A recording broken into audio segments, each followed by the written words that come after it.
دنیا کی مثال سانپ کی سی ہے کہ چھونے میں نہایت نرم ہے مگر منہ میں قاتل و مہلک زہر لیے ہوئے ہے۔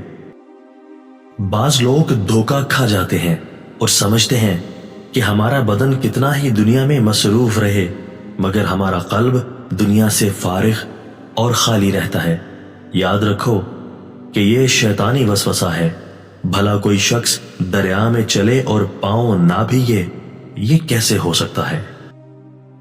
دنیا کی مثال کھارے پانی کی سی ہے کہ جتنا پیتے جاؤ گے پیاس اتنی بڑھتی جائے گی۔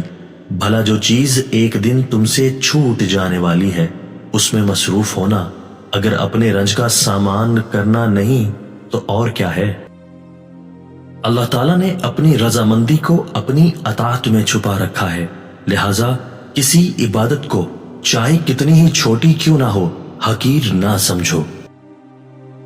جو شخص اپنے آپ کو قابل عظمت سمجھے ہوئے ہو تو گویا وہ اپنی اصلیت سے ناواقف اور خاتمہ کے اندیشہ سے بے خوف ہے۔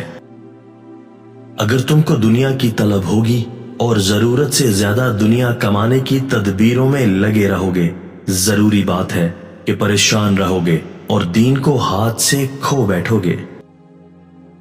اگر کوئی عالم گناہگار کو دیکھے تو اس کے سامنے علم کی وجہ سے جھک جائے اور اس کے گناہ کا خیال نہ کرے، کیونکہ علم کی بڑی فضیلت ہے۔ خوب یاد رکھو کہ یہ نفس کی مکاری اور ہیلا جوئی ہے کہ شیطان نے اس ڈھرا پر چھوڑ دیا ہے کہ میاں خدا کو ہمارے گناہوں کی پرواہ ہی کیا ہے، وہ بڑا غفور الرحیم ہے۔ دنیا کی محبت کا علاج صرف یہ ہے کہ تم تنہائی میں بیٹھ کر سوچا کرو کہ آخر دنیا کی جانب مجھ کو اس قدر توجہ اور آخرت سے روح گردانی کیوں ہے؟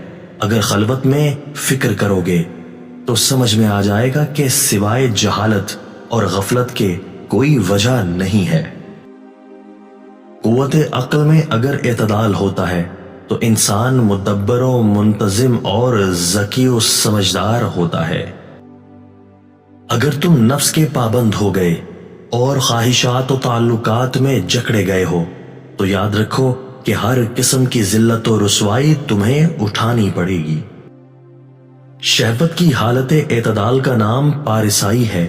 نامردانگی صرف اس وقت پیدا ہوتی ہے جب شہوت اپنی حد اعتدال سے بڑھ جائے۔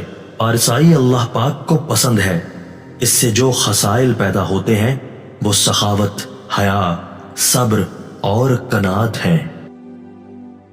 دنیا کی محبت اور ایسی بلا ہے کہ جس سے شاذ و نادر ہی کوئی شخص محفوظ ہوگا، حالانکہ یہی تمام گناہوں کی جڑ ہے۔